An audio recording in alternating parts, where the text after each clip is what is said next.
Buenas noches, soy Mauricio Olivera González, estudiante del programa de Relaciones Internacionales y Estudios Políticos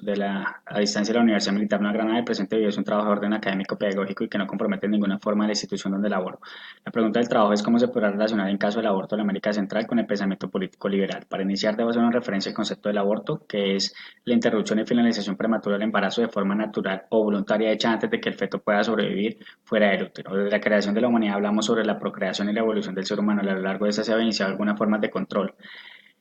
pero lo que nunca se ha concebido es que se acabe por nuestras propias manos con la vida de un ser. Tanto así que en el siglo XXI 58 países permiten el aborto a petición de la mujer, mientras que 134 lo autorizan bajo condiciones más o menos estrictas. Solo 5 lo prohíben bajo cualquier circunstancia y estos países son Nicaragua, El Salvador y República Dominicana. Según Montserrat Sagop Rodríguez y Ana Carceo Cabañas en su artículo Aborto, inducido, ética y derechos, afirman que si bien la interrupción voluntaria del embarazo es una práctica común en todo el mundo, el tema es sumamente controversial, ya que en él se conjugan aspectos fundamentales como el inicio de la vida humana. Barrantes Ferrer Alfonso y Jiménez Rodríguez Mirena, Rojas Mena Betsabe, Vargas García Ana, en su artículo Embarazo y aborto en adolescentes, afirma que el aborto es un tema complejo, ya que ni siquiera existe una definición aceptada por todas las ramas del pensamiento humano, porque el aborto puede ocurrir bajo muchas circunstancias, como se analiza en esta revisión ético, moral, religioso, médico y legal. También Monge Melma de la Cruz Barrantes Morales Elizabeth Mercado, su artículo El aborto terapéutico en Nicaragua, el diálogo como parte de la solución al conflicto, afirma que la derogación de la ley del aborto terapéutico en Nicaragua ha generado un conflicto de opinión en la sociedad nicaragüense y hasta el momento no se ha llegado a un consenso de distintos ámbitos de la sociedad.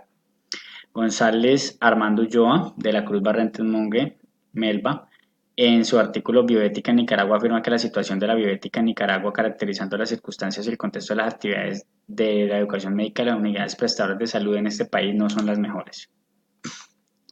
También nos habla Zúñiga Faijuri Alejandra en su artículo Human Rights and the Right to Abortion in Latin America, afirma que el alcance de este estudio es cuestionar el hecho de que en algunos países en América Latina, Chile, El Salvador, Nicaragua, Honduras y República Dominicana, el aborto todavía está prohibido. En todas las situaciones, incluso después de todo el debate sobre este espinoso tema, la teoría de los derechos humanos no se utiliza para defender el tema del aborto. Peñas de Fago, María Angélica, en su artículo del aborto en El Salvador, 3 décadas de disputa sobre la autonomía reproductiva de las mujeres, dice que en 1997 El Salvador reformó el Código Penal, estableciendo la prohibición absoluta del aborto. Esta agenda, diseñada por los sectores conservadores civiles y religiosos, marcó durante años la suerte de las políticas reproductivas de El Salvador. También habla Cardashi Ora su artículo Penalización del aborto en El Salvador, la lucha por los derechos de Beatriz, afirma que aspectos legales del aborto en El Salvador. La autora comenta sobre el movimiento feminista relacionada con la legalización del aborto y para los derechos femeninos en el país. Se describe el tratamiento legal del aborto en otros países latinoamericanos.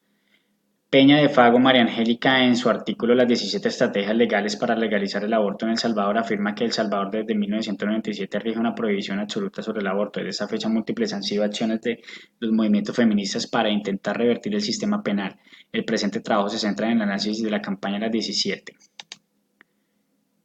También nos habla Lerner Susana Guillame Agnes y Melgar Lucía del 2017 en el artículo Realidades y falacias en torno al aborto de la salud y derechos humanos afirman que en México, a raíz de la aprobación del 2007 de la despenalización del aborto en la Ciudad de México y de la acción de inconstitucional que promovió contra esta, la Suprema Corte de Justicia de la Nación convocó en 2008 a audiencias públicas en las que se exponieron argumentos a favor y en contra de esta reforma. Amushastegui, Ana y Flores Edith Aldas Evelyn, en el artículo Legalización del aborto en México, afirma que en el 2007 la ALF despenalizó el aborto antes de la doceava semana de gestación. Esta medida tuvo un impacto inmediato en las posibilidades de las mujeres para ejercer su libertad reproductiva. También Ana Flores Alza y Evelyn, en su artículo Disputa Social, Disputa Subjetiva, Religión, Señor y Discursos Sociales en la Legalización del Aborto en México, afirma que en el 2007 se despenalizó el aborto en la doceava semana de gestación. Esta medida tuvo impacto en las posibilidades de que las mujeres surgieran su reproductividad,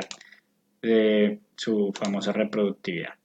También Mayra Elizabeth, la disputa sobre el aborto en México y discursos contrastados de la personificación de derechos de familia, afirman que el presente artículo explora las posturas enfrentadas sobre el aborto en México mediante el análisis de contenido de textos y pronunciamientos publicados recientemente emitidos por actores colectivos y sus aliados de los institutos internacionales. Van Degen, McCain, Lara, Diana García, Sandra, en su artículo Opinions of Decision Market of the Liberalization of Abortion Life en México, dice que, o afirma que en la última década se realizaron avances importantes en la lucha por los derechos reproductivos en México. El objetivo del estudio fue reconocer las opiniones tomadoras de decisiones sobre las causas de un aborto legal, así como explorar la liberalización de todas las leyes en su país. Peláez Mendoza Jorge, en su artículo "Abortation in the Adolescent Biotechnical Consideration Regarding the Decision to Have an Aborto", él dice que o afirma que el aborto inducido no es un problema fácil de evaluar. La dificultad radica que una de las conductas social no puede ser explícita por las opiniones de sus actores, depende del sistema de relaciones sociales donde está inmersa. Ulloa Pizarro, en su artículo "Citadel Institutionalization Process, Abortion Public Policies in México, 2000 a 2012", dice que los resultados de una investigación sobre el proceso de la política pública de institucionalización de la perspectiva del género en México durante los sexenios panistas de 2000 a 2012 a través de dos dimensiones como un sistema de normas institucionales y como una estructura de sentido. Después de revisar todos estos 15 autores, podemos definir de que el aborto y el pensamiento político liberal van de la mano. ¿Por qué? Porque en algunos países el aborto o se prohíbe o lo aprueban, pero gracias al pensamiento político liberal en algunos de los países, antes mencionado más o menos los 134 países, es donde estos se han podido despenalizar y se ha podido llevar a cabo los abortos inducidos por varias razones, porque el feto está en malformación, porque es un embarazo no deseado, por decisión de la mujer, por X o Y motivo, pero gracias al pensamiento político liberal es que en algunos países se ha llegado a esto. Buenas noches, muchas gracias.